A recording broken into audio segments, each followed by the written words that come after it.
So today we are back in Joshua. Love Joshua, and again we are actually romping through Joshua. We are going super fast speed because it's lots of chapters. I think it's 22 chapters, and we're going to cover the 22 chapters in the summer. So this is really an example of what you do when you do sort of flyover speed through sections of Scripture. There's nothing wrong with that. It's very natural in the narratives where we're talking about historical stories to do that because they read more naturally. Today, very aggressively, we're going to do chapters 13 through 19. We're not going to read all of it because there's not enough time. But we're going to do a flyover, and I encourage you to go back and read it too. It's pretty interesting. But why do I do this? Because, well, it's not because of the dog. Although, I have to tell you, my best friend in elementary school, he lived right next door to another friend of his. It wasn't me. And these guys had bedroom windows that faced each other across the little 20 feet between their houses. So they strung one of these up so they could be in their bedrooms and talk to each other. I thought that was like the coolest thing ever. That's back when phones were wired, by the way. So that was a big deal. So that was really kind of fun. But I know, I look at this, it's not because of the telephone, but because of the string, okay? String in our culture right now means almost nothing. We don't use string for hardly anything. Let me think. Tie up your tenderloin. Oh, well, yeah, now that's a good point. Yeah, you can't. Well, so string's going to, but when we go to Joshua today, we're going to look at string differently because string back in ancient days was really more like this. It was more like a surveyor's tool. It was very important. And when you marked out property, you marked out a building, you used string. String was the surveyor's tool of the ancient world. So string actually wasn't trivial to make. It was relatively difficult to make, especially in long lengths. But if you could take a string and you could pull it tight between two places, you could make a straight wall. And the high technology was string. That's what did it. So today, as we're going in, we're actually going to go into the land of Canaan. We're going to subdivide it into the lands. What they would do is they would set out the lands that people were going to inherit based on strings. And this metaphor is very clear to ancient peoples and totally lost on us because we always think about string as what we tie up our tenderloin with or my best friends talk on the phone. So string is the high-tech definer between someone's land and someone else's land. We still do it today, actually. When surveyors go out, they'll use chains and rods they used to in the last century. It was straight line stuff. So you gotta get in that mindset today.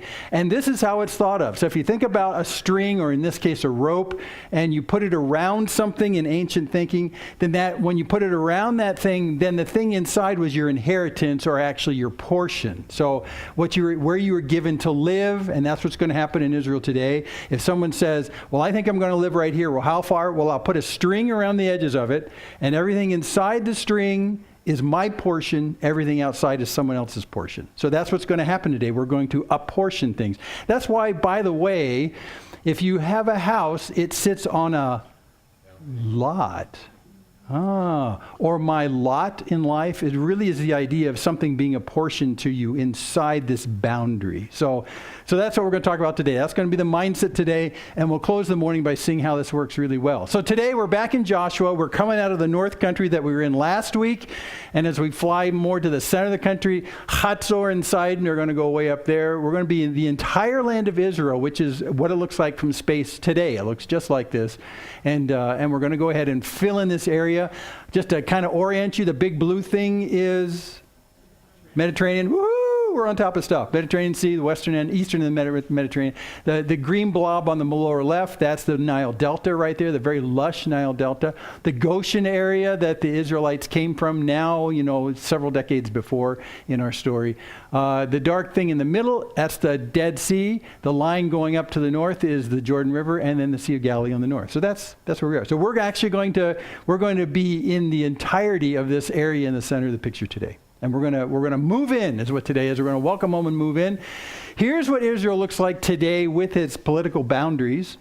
And by the way, this thing inside the red boundary right here, that's called the West Bank because it's on the west bank of the Jordan River in present-day Israel. That's why it's called West Bank.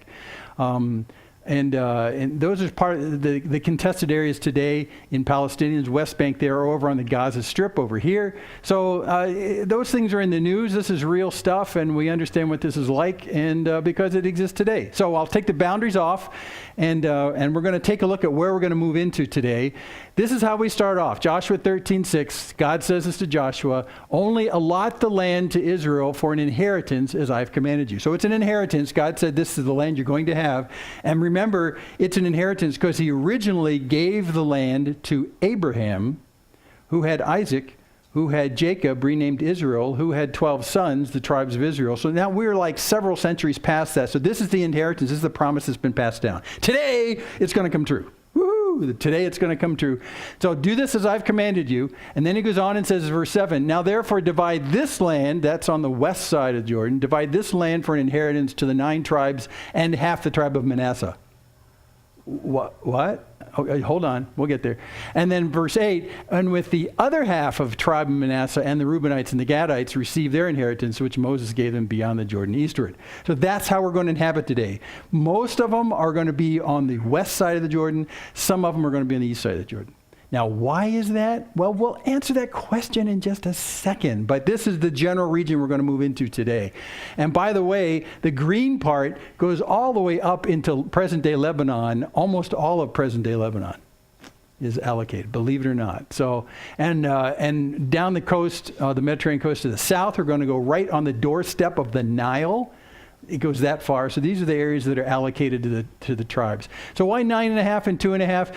I won't cover this too much, but the 2.5 is because when Moses brought the nation of Israel up on that right side of the Jordan River, they fought the kings that were over. There were 2 kings, Sihon and Og. And while they were there, you can read about this in Numbers, I think 22 or 32, I forget. While they're there, 2 tribes of Israel say, "You know what? We are principally a people that raise livestock rather than, do ground. And now that we see this area over on the right side of the Jordan, that's really good grazing area." So they went to Joshua, they went to Moses, They went to Moses and they said, "Hey, listen, once we move into the land, I know we're supposed to move in on the left side of the Jordan, but this right side of the Jordan, this is really good grazing land. Can we be there instead?" Moses starts to take them to task and say, "You're a bad thing because back when we came in through the south and we sent the spies, they wouldn't go in because they disbelieved. Are you disbelieving today? Is that why you don't want to cross?" "No, we're just saying this is good grazing land." "Oh," Moses said, "okay, we'll let you settle there." So that was the tribes of Gad and Reuben. So they ended up moving in on the right side. Half of Manasseh is going to move there too, but just because Manasseh's got so many kids, they don't have any space. But largely they're moving in on the right because of grazing area. And then everyone else pretty much is moving in on the left. So that's what's going to happen today. So verse 14, "To the tribe of Levi alone, Moses gave no inheritance at all." What? Levi gets nothing. Out of the 12 sons, out of the 12 tribes, Levi gets nothing. Because Levi was set apart to do God's work in connection with the temple and before that. So, that's what their job is. So their inheritance actually isn't land, it's God himself. Well, then how are they going to feed themselves?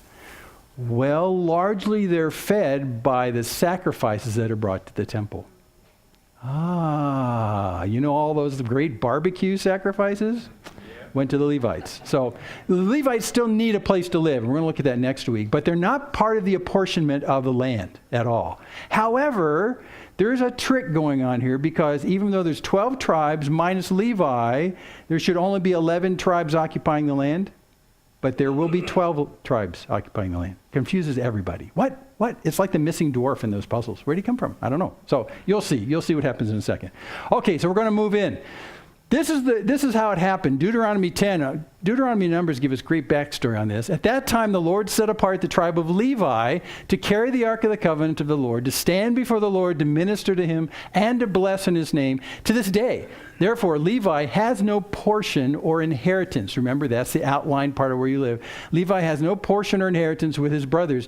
The Lord is his inheritance, as the Lord your God said to him. So Levi is really set apart to do something rather than working the land. They work the temple on the behalf of the people of Israel. That's what they do. So they don't have land, okay? So they're left out of this whole thing. You won't see Levi anymore today. By the way, if you have one of these ESV study Bibles, and by the way, we have a lot of them on order. Some folks have donated specifically to this. They're back ordered because they're so popular.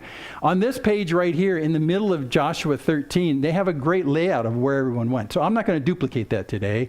I just send you over to that. It's on page 416.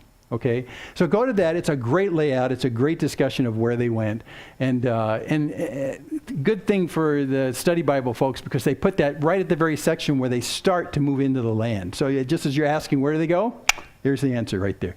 But we'll kind of do a flyover about where they do that. So how do you assign the land then? So we're coming into the land. Who gets what, why, what are the rules? And the rules are actually set off right here in Numbers. So again, if you read Numbers and Exodus, you'll get all these things, in Deuteronomy especially. Here's the rules. So Numbers 26:52, the Lord spoke to Moses saying, okay, among these the land shall be divided for inheritance according to the number of names. Now, just before this in Numbers 26, everyone had to come up with all the names of the people in the tribes, like the families and the subfamilies and the sub-subfamilies.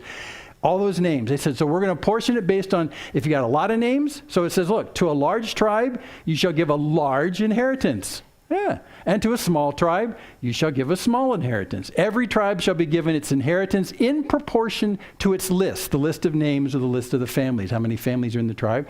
Okay, that makes a lot of sense. But the land shall be divided by lot. By lot. That's actually by pulling names out of a hat. According to the names of the tribes of their fathers, they shall inherit. So there's two rules going on here. One rule is big tribes get big areas.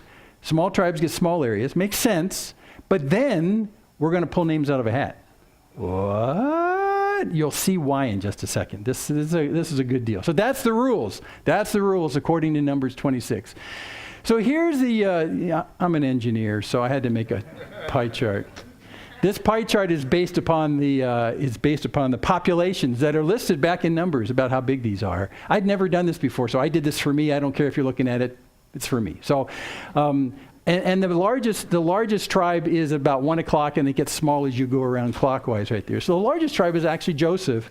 Joseph is split into two tribes. It's split into Manasseh and Ephraim. And they started talking about them separately because as sub-tribes to Joseph, they're a pretty big tribe. So they talk about them separately. But Joseph is bigger than Judah, which is bigger than Dan, and on around until you get to Simeon at the top around midnight up there. And they're pretty small. However, when it talks about in the rules, the big tribes and the small tribes, there's only really one small tribe. I'd say that's Simeon. The rest of them are pretty decent in size. And as a thinking exercise, why do you think Joseph's tribe is so big? Didn't think you'd have to think today, did you? Where did they come from before they went in the desert? Egypt. Who was prominent in Egypt? Yeah, and Joseph was, early on in that time in Egypt, he was a big dude. I mean, he saved people from starvation. He was like the CEO of Egypt.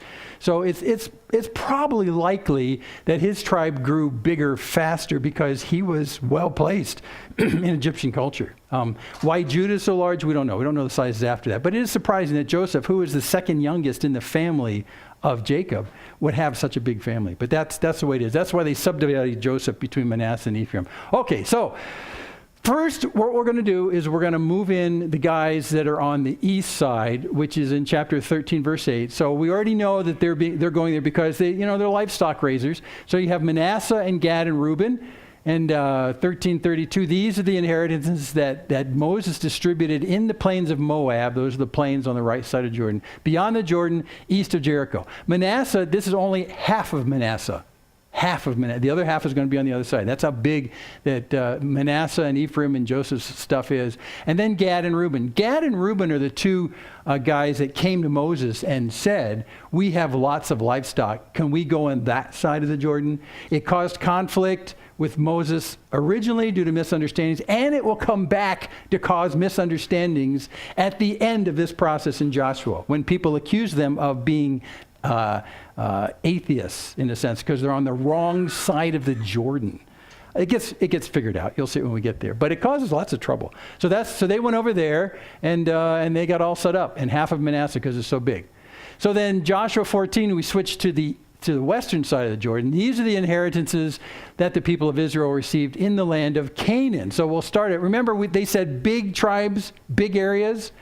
The two biggest tribes are Joseph and Judah. So what they decided to do is they said, let's take all the land on that side and we'll just cut it in half. And we'll put Judah in the bottom and Joseph in the top. And then we'll figure out the other guys later. Because they were two big tribes. So that's what they do. Judah goes in the bottom half. And by some accounts, even in the Bible, they got too much land based on their size. But, you know, they were the two big tribes. So Judah goes in the south. And then Joseph ends up going in the north. So there's Judah. And then here's Joseph up here in chapter 16. The people of Joseph, which is Manasseh and Ephraim, they received their inheritance up there. So Joseph goes up in top with the two tribes. Again, half of Manasseh goes there. The other half has already gone the other side of the Jordan. So it's basically, when you think about Israel, the layout, it really in their minds was big tribes first, Judah in the south, half of the area, Joseph in the north, half of the area. But now we got to fit in all the other little tribes. So that comes next. So before we do that, let's do a recap. So far on the eastern side of the Jordan, we've got half of Manasseh on the east. We've got Gad and Reuben, who are the grazing people. Then on the left side, we have big tribe Judah in the south, and then big tribe Joseph in the north, split into the two subtribes. That's what we've got so far. So who's left? Well, if we take out the ones that we put down already, that leaves 7 tribes. So the next chapter, Joshua 18. Then the whole congregation of the people of Israel assembled at Shiloh and set up the tent of meeting there, and the land lay subdued before them. There remained among the people of Israel 7 tribes whose inheritance had not yet been apportioned. So now we got 7 left, and we're supposed to sneak them into the big Judah south, big Joseph north. We're going to sneak them in the cracks. And that's exactly what's going to go on. However, at this point, it's an interesting in the dialogue because Joshua takes them to task for not having already settled somewhere. Like they were supposed to go, oh, we got dibs here, we'll stay here. They don't ever do that. The big Joseph in the north, big Judah in the south, and they haven't decided. So they're sort of taken to task. So it turns out that Joshua says, let's get you guys settled, and why are you taking so long to do this? So this is what they do. In chapter 18, they do 2 things. They do a scouting mission, and then they have the lottery. Okay, so on the scouting mission, this is what Joshua tells them to do. He says what you guys need to do is come up with 3 guys from each of the 7 tribes that aren't done yet, 3 guys, and we want you guys to go on a scouting mission of all of this area, everywhere that Judah and Joseph are, and plus you scout the whole area, and then come up with 7 places, potential places you can all go. 7 places. You subdivide, it's up to you. This is like with your kids, you know, when you have food left over like desserts, you say, well, okay, there's 2 kids right here. You get to choose how to split the dessert, and then you get to choose picking. Remember that? This is exactly what's going on here. So they're going to go out. They're going to scout the land. They're actually going to write down in a book a list of 7 potential places they can go. And then instead of doing rock, paper, scissors to figure out who goes where, they're going to pull names out of a hat. So this is what's going to happen now in 18 and 19 to figure this out. Okay, so the first dibs when they do the lottery, Benjamin, it goes to there. So Benjamin decides, well, actually they don't decide, they probably just got this because these are 7 predefined lands. They went to this area that's right in the crack between Judah in the south and Joseph on the north. There's this little crack right there. They just said, wait, can we just go between these guys? We'll go between these guys. And in that, actually, they eventually end up taking Jebus, which becomes Jerusalem. So Jerusalem eventually becomes part of the Benjamin's tribal area. It's kind of interesting. Anyway, so Benjamin goes in there, okay. Second lottery, drum roll, they pull a thing out of the hat, and then it's Simeon, the smallest tribe. So Simeon gets this weird region. They actually get a little island in the middle of Judah. And if you look at your maps, there's Judah, big section in that southern half, and then right in the center there's a little circle, Simeon. So Simeon decided to be right in the middle of Judah. They might have decided, they might have just said that's a good place, and that name came out of the hat, and that's where they went. So they're in the middle of Judah down there. And then the next 4 picks are up in the north, Zebulun, Issachar, and Asher, and Naphtali. Those guys, basically, they go above Joseph. Joseph only went up short of the Galilee area. They went up actually up to the Valley of Armageddon. I don't know what that means, but it turns out Joseph as Manasseh only went up that far. So they said, well, let's just go up above them and just kind of subdivide everything to the north. So there's 4 places up there that they did that. They didn't have to stick between Judah and Joseph. They just subdivided that stuff and went up. And Asher actually goes way up the coast on that particular thing. Nazareth is up there. A whole bunch of famous places are up there. So that's the 4. And now we've got one left. Dan. So where does Dan go? Well, he gets the last part of the lottery. He gets the last thing. Oh no. Oh. By the way, by size of tribes, Joseph, Judah, Dan. Dan is actually a very large tribe. It's almost the same size as Judah. So now they're getting crumbs, basically. You have to fit in the middle of these places. Huge Dan. Dan's really large. So where do they go? Right there. And it is actually, like Benjamin was in between the 2 giant tribes, but on the right side. Dan picks in between the 2 giant tribes, but on the left side on the coast. Well, okay. However, that's a troubled neighborhood. Because if you remember in 13, when God's talking to Joshua, and God says, you're getting really old. We think about 80. If he's like Caleb, you're getting really old. So we're going to have to bring this military campaign to an end. We can't do any more military campaigns pushing people out. But by the way, that means there's going to be some people left in the land. And part of the people left in the land are the 5 leaders of the Philistines. And guess where they live? Where Dan has to live. So there's some conflicts because of this. In fact, you can read some of these conflicts with Dan and the Philistines. Did you know that Samson was from the tribe of Dan? So when he fought with the Philistines, that was this troubled history. That was this troubled history right here.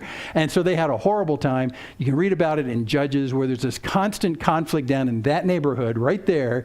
Eventually, the leaders of Dan, after decades, I think it's 4 or 5 decades, they put up with all this Philistine stuff for so long, even after Samson. And they go, we've just had it with this neighborhood. And they end up leaving that area. They said, this is just too much work. I mean, is there anywhere else we can go? So they use the strategy of the 4 upper guys that picked in the north. They decide to go even north of them. So what they do is, and now this is in Judges as well, because of this conflict, they end up leaving there and going way up to the north, up to there. If you want to see about it, that's Judges 18. That's after the Samson stories. So Samson and the Philistines and Delilah and all that kind of stuff. After all that goes down, they say, we are out of here, and they move up to the north, about as far north as you can get. But the area they go to is one of the most pristine areas in the north. And if you ever go to Israel, make sure you go to Dan in the north. It's also the place where Caesarea Philippi is. A lot of famous things happen up there. It's at the foot of Mount Hermon up there, and all the melting snow from Mount Hermon comes down and waters this area. It's really a gorgeous area. So when the Dan guys later in Judges 18 say, let's go someplace else, they hear about this place. In a very brutal way, they go up and destroy a people that in a really brutal way. It's kind of nasty. So Dan's not really operating well in that kind of way. So that's where they end up being. Okay, so were there problems in this settlement? Yeah, and I already mentioned one of them. You've got the Danites, they go there, the Philistines. I mean, it's just constant hassle from the day they move there. It's a difficult neighborhood. But there's other problems in parts of this stuff. By the way, remember, we're at a part of the settlement where the consolidated fighting army of the 12 tribes of Israel is not fighting anymore. It's more like, here's your land, good luck with the people who are there. So it's not a so that the big campaign is over. Now it's every tribe for himself. So the Danites had problems there. Also, Manasseh on the west side of Jordan had problems right there in the cities that occupy that Armageddon Valley. Actually, there was some problems in Megiddo. There's a lot of that stuff. So that was a problem up there. There were Canaanites that stayed there, and Manasseh had a horrible problem with them. Interestingly enough, those towns that had Canaanites in them that Manasseh had problems with is right on the border between the upper end of Manasseh and the bottom end of the 4 tribes in the north. So they sort of shared this problem. This problem will come back in Technicolor in Judges when you read about people like Deborah. Deborah, she's judging Israel at the time, and God leads her to do a military campaign against the people right in that spot, right in that spot, who have chariots and horses, and their king Jabin lives up in Hatzor, up in the north. So this area is a hotbed. I mean, all in Judges. So when you read Judges, which is the book after this, you'll see these conflicts. That is exactly what goes on. That's what happens right there.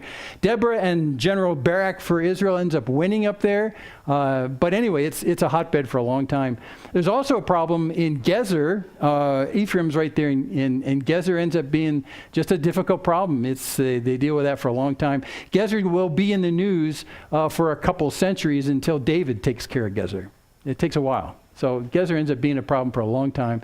Another one, interestingly enough, the city of Jebus. The city of Jebus, which is on the borderline between Benjamin and Judah. They kind of can never quite figure out who owns it, although technically in the descriptions in Numbers, it's Benjamin, but Judah ends up kind of dealing with it.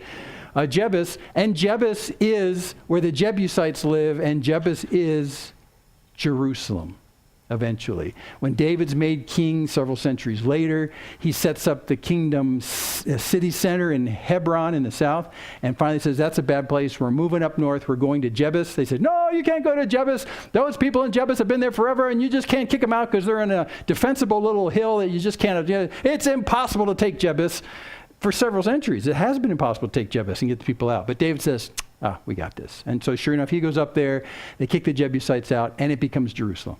So Jebus is a problem for a long time, a long, long time. It's very defensible, very defensible. So there's problems. There are other problems mentioned in chapter 13 on the east side, and we didn't look at those. But yeah, it's difficult. And now the tribes are not doing consolidated army troops to do this. They're sort of on their own pretty much. Okay, and then another settlement part that comes up in these 5-6 chapters is the fact that there's some settlement of individuals, not just tribes. Yes, if you have a gold card. No.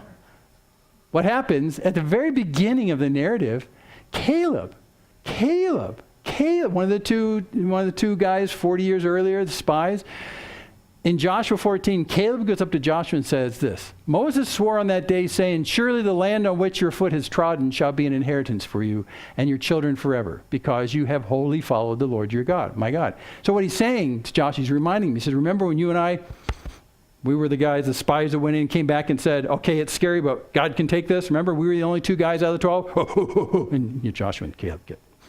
Yeah, okay. So Caleb basically says to Joshua, well, the place that I went, God said through Moses, where I set my feet in that land, I'd like to move there. So he reminded Joshua, before they did any of the apportioning that we've just looked at, Caleb goes to Joshua and says, can I go there? And Joshua says, Joshua blessed him, and he gave Hebron to Caleb, the son of Jephunneh, for an inheritance. So that whole area of Hebron down in the south and the hill country up there, that's Caleb's land. And actually, it sort of makes sense geographically because where Hebron is where Judah is, and Caleb came from the tribe of Judah. So he goes back to the area that he had scoped out back then. So this starts at the very beginning. In 14, before we apportion anything on the west side of the Jordan, Caleb is given that land over there. And it's not the entire region. It's just a small spot. It's most like city size is what it is. And he's given that. There's some other individuals too. There's a story in the whole part about Manasseh settling on the west side of the Jordan where they talk about Manasseh has sons. He's got 5 or 6 sons. And one of those sons, Zelophehad, perfect name for your next child, Zelophehad. I don't know. It's actually in Hebrew, it's Zelachad.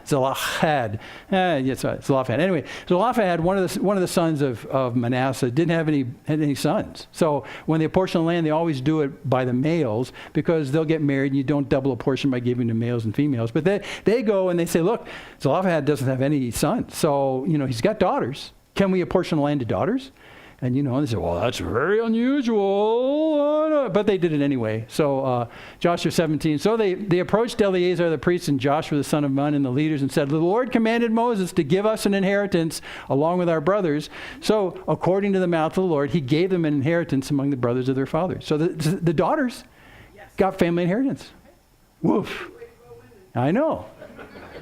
So when the rules fail you, you challenge them and you do what's right. So they got a portion just like the sons who had died had. So there you go. So they get their stuff. So that's one of the individual ones. It's right in the middle of the entire discussion of the tribes. It's a nice kind of touching thing where someone says, this doesn't work for us.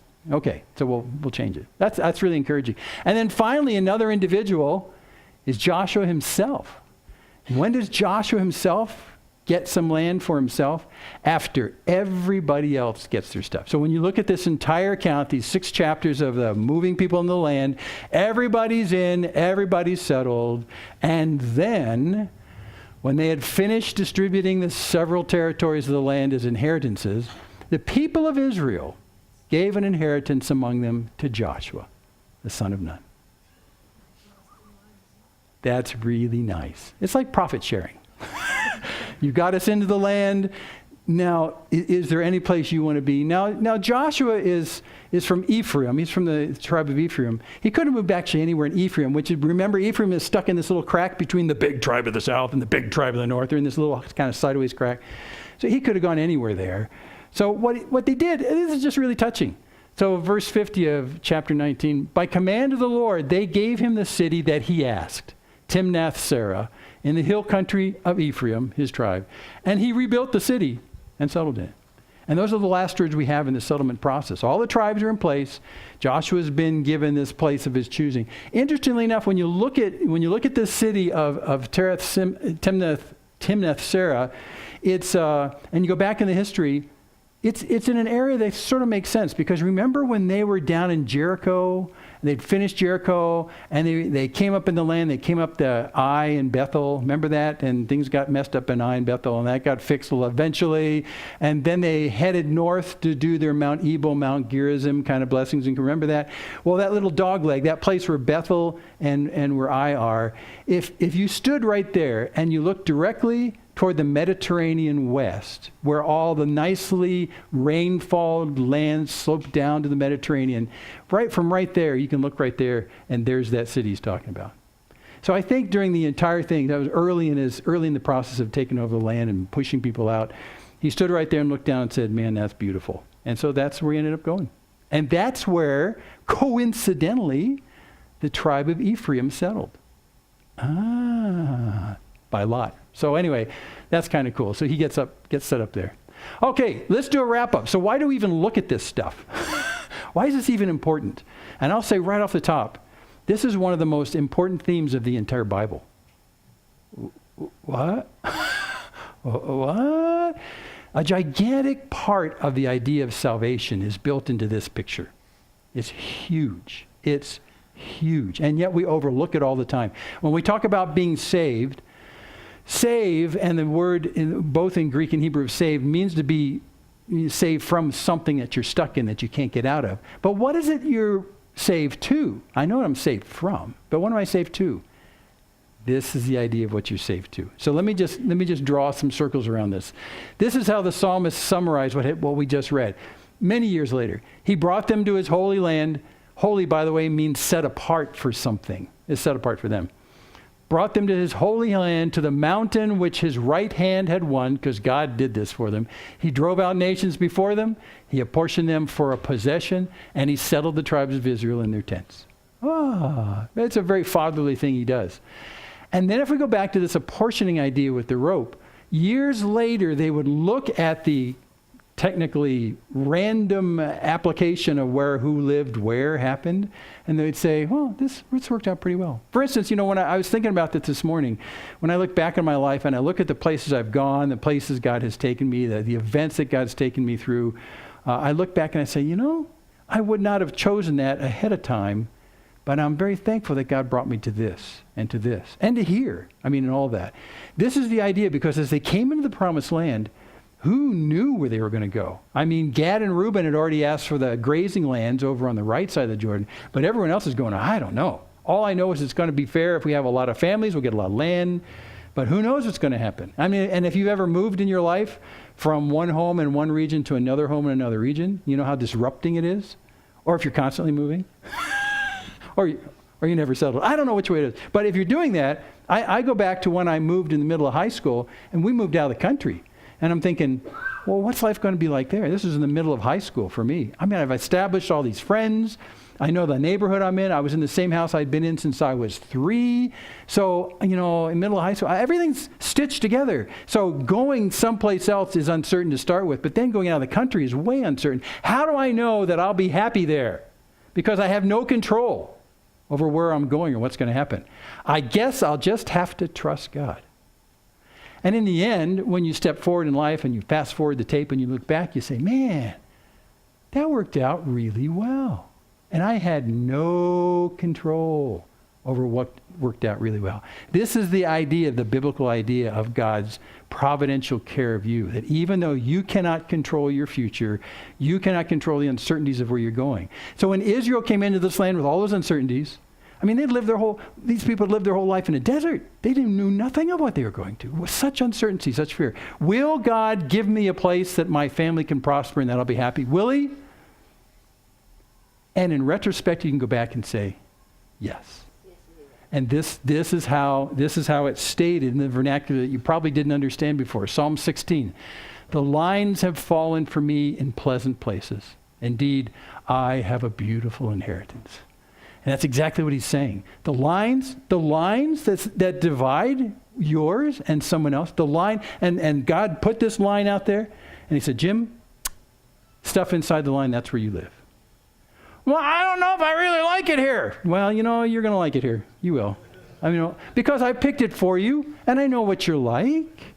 And so the psalmist would write, you know what? The lines, they've fallen in really good places. That's a euphemistic way of saying, like when they moved in Israel, all this uncertainty, but God knew where you needed to be. And he brought you there as a loving father. This is a huge theme in the Old and New Testaments. Huge theme.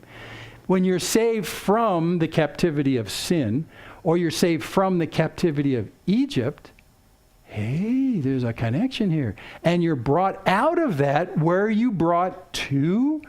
Well, with Israel, they're brought to a land of promise that God had promised centuries before, a place where he would care for them and take care of them and allot to them their own place there. He's brought you from death and captivity into freedom and a portion of him. This is the good news, as part of the good news. The good news isn't just being saved from the condemnation of death and hell because of sin. That's part of it. It's being sprung from a jail of sin and being brought to a place where you can live in the midst with God. That's what we're talking about. So the lines have fallen for me. So this is what I was thinking this morning as I was going back through my history. The lines have fallen for me in pleasant places. And just to make it personal, I did not want to be in Utah. Oh, amen. I mean, really, it was not on my radar at all. It really was not on my radar at all. I lived in the perfect place in the country, and I was satisfied where we were, and that was just fine. So when God brought up the idea of Utah, well, will life be good there? I won't even ask if it'll be better from where I was. I'm just going to ask, will it be good at all? I mean, there's so many unknowns. Will it be? I don't know. And yet when you come to the point where you're convinced about the fact that, but this is God saying this. Would God lay the lines in a bad place for me? Or will he lay his lines in a good place? Will they be favorable to me? So, we had to jointly come to this decision and say, I think God's saying this, and we need to go there, and we need to trust ahead of time, because when we look backwards in our lives, all the places where he laid the line for us before were really sweet, and we didn't choose those either. So maybe as I look forward and he lays the lines in this place, maybe it'll be sweeter than I thought, even though I can't even foresee how this is going to work out. But maybe it'll be better. And you know what? This morning as I was thinking about that, I am deeply grateful for being here. Deeply, deeply grateful. And yet, in my incredible wisdom and foresight, I would have never picked here. And so I can literally say, in terms of Utah, the lines have fallen to me in pleasant places. But it turns out good. Yeah. And so this is really the This is the mindset of believers who put their trust in a loving God. And as he changes and moves you and things happen, do you really believe that he is laying the lines to you in a beneficial way? Or is it all just random lottery chance like the 7 tribes? Was that really a random lottery chance? No, actually, that was God assigning them. That's what happened. So that's what we're talking about. This is a gigantic idea. And it comes from this beginning where the tribes of Israel found their place in God's promise, living in the place of God's promise.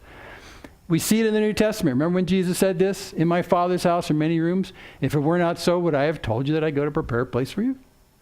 You ever read that and go, what the heck is that all about? That's actually going back to the metaphor of the promised land, the land of promise and a portion. And God said to Israel centuries before through Abraham and through his kids, this land is for you, right? Well, as the tribes got bigger and bigger and bigger, they're probably thinking, well, there's a lot of us. At the count of the able men, just before they went in there's over 600,000 able men. Then you double that with wives and you put more on that with kids. It's a lot of people. So the question would probably arise naturally as you're getting ready to go in. Is there enough space for over 1 million of us? Well, in my promise, there's many mansions. There's many rooms. Don't sweat it. Don't sweat. There's a place that's perfectly allotted for you. I've placed the string on the ground, and that's your. Don't sweat it. I'm a loving Father. So this is the idea. I know it sounds better than good. I think it's great. So the whole idea of being saved from something is real, but being saved to a community that's based on God's promises, that has God in the center of the community. That's the biblical idea. You're not just saved from something. You're saved to something. What are you saved to? And when I talk to people who don't understand the gospel, I almost always go that way first. A repeated conversation I had for years here with people is, what's your concept about what this place to is? I mean, what is it God's taking you to? And almost always the response was, an eternal place where I can enjoy my family. What? Yeah. What about God? Oh, yeah, he'll be around. He'll drop in from time to time. But the nice thing is that, we'll be in this place and I'll be able to be with my family forever. I mean, that's just that's the best thing ever. That's my idea of what that's all about. And I'd say, well, I don't think that's the draw for me on that place. The draw for me is that God's going to be there. It's a place of his promises of his to be in our midst. That's what I'm being called to. And if that doesn't excite you, then maybe you don't really handle the whole promise that's coming from God. And in fact, between now and that time, we can live a vestige of that life right now, even though we're in the midst of living with the Philistines. Yeah. See, so there's this, so it starts right now, community with God in our midst, in the midst of hostile communities around us. But someday that hostile community influence will be gone and it'll just be with him. So this is really, so the whole idea of what Israel's doing here is really a harbinger of what God has for us. Hebrews, I'm going to jump to Hebrews. Because look at what he says. If Joshua had given them rest, God would not have spoken of another day later on. What? If Joshua had given them rest, God would not have spoken of another day later on. So the idea, and this was a popular Jewish misconception in the first century and to today, in fact, is that when God brought them into the land of his promises, it was done. And they could finally go, and rest. But in fact, it was like a step one of a step two process. The step one, we're still living in the midst of Philistines. They're still living in the midst of Philistines. So what the writer of Hebrews is saying is that coming into the promised land physically for them was not the end. It was not the fulfillment of that rest. Because God talks of a rest after that. Yeah. So that's part A, part B of living in community with God. Part A, you still live with the Philistines in your midst. Part B is the Philistines are gone. Okay, so that's after. So that's what, if Joshua had given them rest, God would not have spoken of another day. So he's really harking back to what we just learned in the book of Joshua, saying you're right, they didn't have rest, but God speaks of another day after that. And let me jump back to Zechariah, because the writer of Hebrews is actually thinking of Zechariah and Isaiah and a whole bunch of other places. Here's Zechariah. If you don't know Zechariah, he was a prophet to the nation of Israel when they were doing bad things and they were in captivity. And they didn't really follow God. They were in captivity to the north, to Babylon up there, because they completely forsook God. So God said, you forsake me, then I take the land away. So you're out of here. You're up in Babylon. That was that captivity. And so Zechariah is one of the guys who's trying to say, you need to come back to God. And God wants you to come back. He wants you to come back. So this is what he says. He's talking about the New Jerusalem, which we sang about earlier, and I think we sing at the end today. I lifted my eyes and saw, and behold, a man with a string, with a measuring line in his hand. Now remember, every time you see a measuring line or a string, you're talking about delineating an inherited home for somebody. Every time. That's what that's all about, because that's what they did when Israel moved in. So here's this guy in this vision Zechariah is having. He's talking to the nation of Israel that's thinking about coming back to the Lord. And he says, I ran into this guy, and he had this string. Well, what's he measuring? Is he measuring where the tribes of Israel are going to go? No, that's already happened. That was a long time ago. Well, what's he measuring? For an inherited home. Well, I said, where are you going? And he said to me, to measure Jerusalem, to see what's its width and what's its length. So this inherited home place is Jerusalem? Yeah, hold on to your seats. He goes on in the vision, Zechariah 2. And behold, the angel who talked with me came forward, and another angel came forward to meet him and said to him, run, say to that young man, Jerusalem shall be inhabited as villages without walls, because of the multitude of people and livestock in it, and I will be to her a wall of fire all around, declares the Lord, and I'll be the glory in her midst.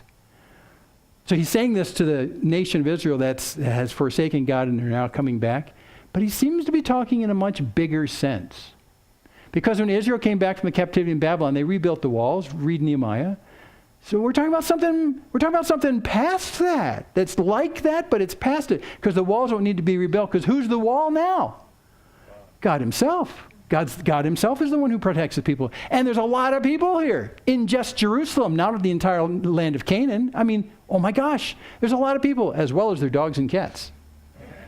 And goats and whatever, okay? So yeah, and I will be the glory in their midst. So this is some kind of community spoken of metaphorically as Jerusalem, maybe not metaphorically, maybe real. And I'll be the glory in their midst. It's some community with God in the center. So he says, up, flee from the land of the north, declares the Lord. That's Babylon. I've spread you abroad as the four winds of heavens, declares the Lord. But up, escape to Zion, you who dwell with the daughter of Babylon. So this is the exiled nation in the north.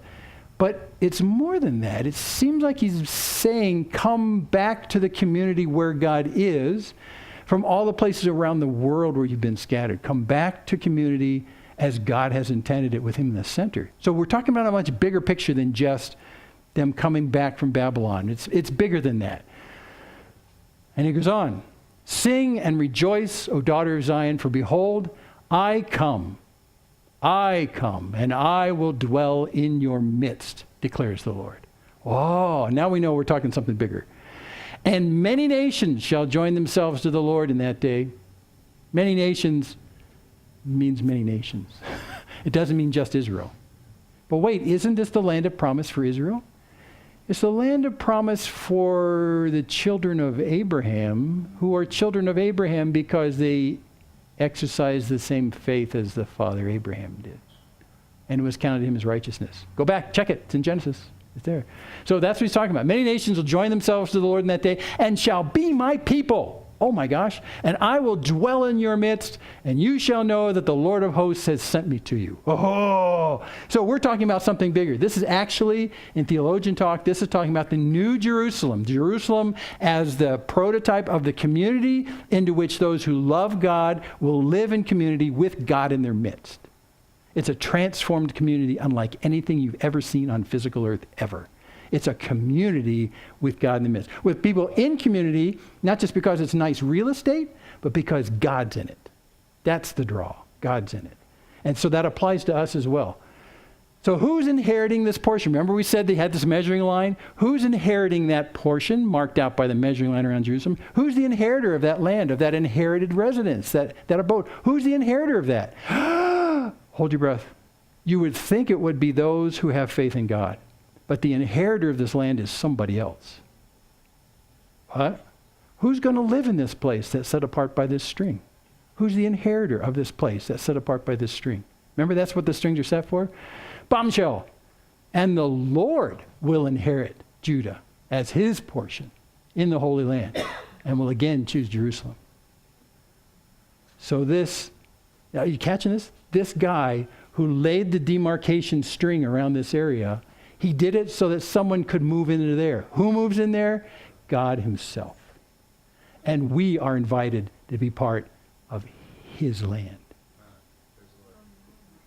Did you realize that you are God's inheritance? Well, what? Yes. He is so thrilled about you and the fact that you love him with all your heart, soul, mind, and strength. He's called you to live in a community with him at the center. And so what he has done from the beginning of the universe is he's taken his demarcation string and he's put it around this place.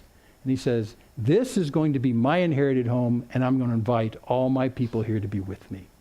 That's exactly what he's saying. And he's using these metaphors from Israel literally moving into Canaan to do that. This is the big idea of the entire Bible. It's the big, you are saved from the captivity of sin and Egypt, yes, but you're saved to community with God in the center.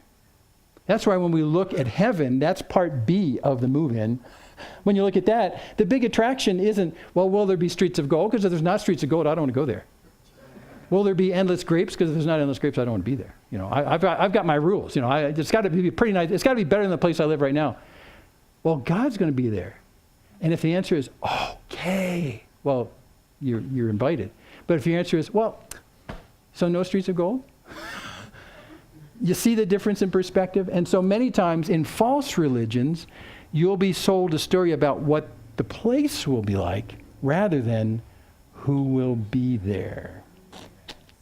And you know, when you run across Jesus, who's the perfect reflection of God in a human body, you look at him and you say, you know what? If there's any way I can be where he is, I don't care if the streets are made of gold.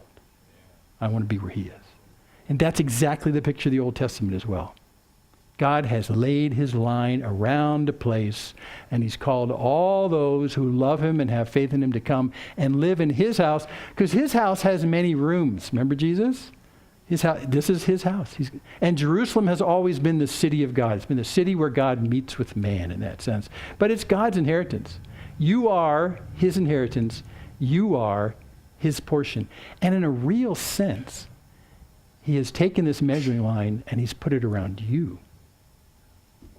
And he says, you are my inheritance.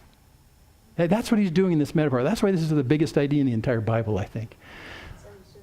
Many nations will join themselves to the Lord in that day. Shall be my people. I'll dwell in your midst. He's laid that cord around you. And so if we finish the thought in Hebrews 4, by the way, Hebrews 4 is all built on Joshua. You got to know Joshua to get this picture. So we started with this. If Joshua had given them rest, that is the final destination. Israel and Canaan was not the final destination. If Joshua had given them rest, then God would not have spoken of another day after that. Zechariah 2 and other places. Isaiah. He starts off chapter 4, and I'd recommend, if you want, go back and read Hebrews 4, because it really makes sense more when you read Joshua. Verse 1, therefore, while the promise of entering his rest still stands, remember God promised this place where you could live with him. Since that still stands, let's fear lest any of you should seem to have failed to reach it. Well, wait, if it's a promise, how can we not reach it? Keep reading. The good news came to us just as to them, talking about Israel and Canaan. The good news came to us just as to them, but the message they heard did not benefit them because they were not united by faith with those who listened. So God had made a promise to Israel through Abraham to start with. Abraham, Isaac, Jacob, the tribes. You're going to be going to this land. The promise sticks. I'm not retracting the promise. But you got to believe the promise or you don't get to be part of that. Because what happened is when they left Egypt and they came up to the edges of the promised land, the guy that said, I'll give this to you, they spent the spies in. The spies came out and said, oh, there's giants. And two guys said, yeah, there are, but God can take them, right? Remember that? And they didn't go in because they said, we don't believe God can come through with his promise. And that's what he's talking about right here. It's this whole move-in process for Israel into the promised land. God did promise it. Did God renege on his promise? No, they just didn't want to accept it. They didn't believe God could come through. And in fact, what they were saying was, we think God's lying. Even though he promised, he can't pull it off. So God said, okay, if you don't want to go into the land, I won't push you into the land. So we'll leave you right here in the desert. And I won't wipe you out. I'll just let all those disbelievers die. 40 years. 40 years. And that's what he's talking about here. We got the same promise to us, but it's coupled with us as faith because we are sure that God is faithful and can do what he promises. And if you go to the end of the chapter, he says, so then there does remain a Sabbath rest for the people of God. The Sabbath rest is the idea of the final destination. Oh, there does remain a Sabbath rest for the people of God. For whoever has entered God's rest has also rested from his works, as God did from his. So let us therefore strive to enter that rest so that no one may fall by the same sort of disobedience. And the disobedience is just basically saying, God, I don't think you're telling the truth. You promised, but I don't think you can pull it off. That's disobedience. So in the real sense of this picture of this salvation, Joshua is giving us the metaphorical picture of those who want to join in the family of God and be in the place where God is in the center. He's saying, even though God has made the promise unilaterally, anyone can live in my place where I am, but you got to believe that I'm going to deliver. And if you don't want to believe that, you won't be forced to take part in it. And those who try and work their way into the promise won't get there either. Because remember what they say? You have to rest from your works. And Jesus actually made this accusation to the religious dudes back in the first century. He says, everyone's trying to work and bust their way in the kingdom. It's not it. The kingdom has been promised. You just have to believe that God himself is good to his word and you want to be part of his community. Right? That's it. That's it. It's simple. But everyone's trying to work and bust their way in the kingdom. And Jesus makes that claim right there as well. So anyway, we got to put this one in. Look at Deuteronomy 32. The Lord's portion is his people. Jacob is his allotted heritage. And right there, he uses the word Jacob instead of Israel. They're the same person, remember? But Jacob is the fallen side of Israel. Jacob is the guy who was the scallywag of the entire Old Testament, who deserved nothing at all. And yet God redeemed him. He wrestled with God, and eventually he believed God's promises that he had inherited through Abraham and his father Isaac. Jacob eventually believed that, but he wrestled with that. So he's using Jacob as this idea of this guy who doesn't deserve, who at first didn't believe the promise, but eventually he did. That guy is God's allotted heritage. God's heritage and portion is people. It's not land, it's people. And people who've given their heart to the Lord, and those who look forward with great anticipation for a community in which God's the center and the showpiece of that community.